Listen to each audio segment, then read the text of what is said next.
আগামীকাল 5ই সেপ্টেম্বর অর্থাৎ শিক্ষক দিবস। পড়ুয়াদের মধ্যে তৎপরতাও তুঙ্গে, কারণ শিক্ষক দিবসে শিক্ষকদের উদ্দেশ্যে বিভিন্ন গ্রিটিংস কার্ড তৈরি করা বা উপহার দেওয়া। কিন্তু ঠিক তার আগেই এমন একটি খবর সামনে এসেছে যা শুনলে চমকে উঠবেন আপনারা। এগরার স্কুলে সেখানে শিক্ষকের নৃশংসতা, পড়া না পারায় পড়ুয়াদের বেধড়ক মারধর করা হয়। দিক বিদিক জ্ঞান শূন্য হয়ে মারধরের অভিযোগ সামনে আসছে। আর শুনলে চমকে উঠবেন, শিক্ষকের মারে অসুস্থ ক্লাস 8-এর 21 জন পড়ুয়া। দেখুন, হাসপাতালে পর্যন্ত ভর্তি করতে হয়েছে। এগরার স্কুলে শিক্ষকের নৃশংসতার অভিযোগ সামনে আসছে।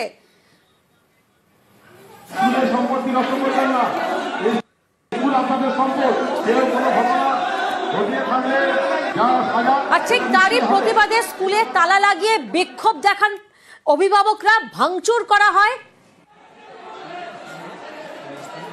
পঙ্কজ প্রতিনিধি আমাদের সঙ্গে রয়েছেন, সরাসরি পঙ্কজের কাছে যাব। পঙ্কজ, এ অভিযোগ সত্যি একেবারে শিক্ষক দিবসের প্রাক্কালে এসে এহেন অভিযোগে আটকে উঠছি আমরা সকলেই। শিক্ষক, তিনি শিক্ষকতা করেন, তিনি যদি এভাবে বেধড়ক মারধর করেন যার জেরে পড়ুয়াদেরকে হাসপাতালে ভর্তি করতে হয়, কি শিক্ষা দেবেন তিনি সমাজকে? এই মুহূর্তের কি পরিস্থিতি? শিক্ষকদেরকে কি মুক্ত করা গেল? এবং অভিযুক্ত যে শিক্ষক তার বিরুদ্ধেই বা কি পদক্ষেপ নেওয়া হয়েছে?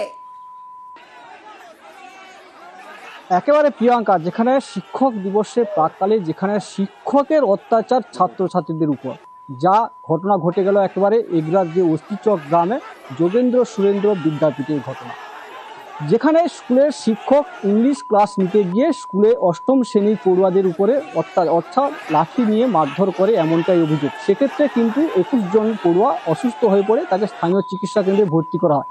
আর সেই ঘটনাকে কেন্দ্র করে এলাকার যে অভিভাবক এবং যে স্থানীয় বাসিন্দারা, তারা কিন্তু স্কুলের শিক্ষককে ঘিরে রেখে বিক্ষোভ দেখায়। কারণ যেখানে যে এই শিক্ষক দিনের পর দিন নাকি এইরকম অত্যাচার চালায় এবং তিনি মদ্যপ অবস্থায় এসে স্কুলের ক্লাসও করে, এমনটাও অভিযোগ করে।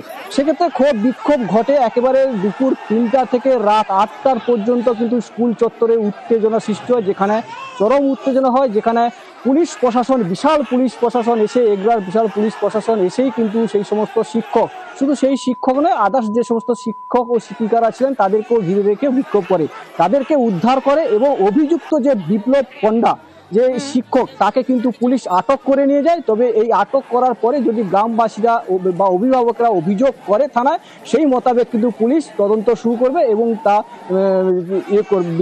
অভিযুক্ত ব্যক্তিকে শাস্তি দেওয়ার একেবারেই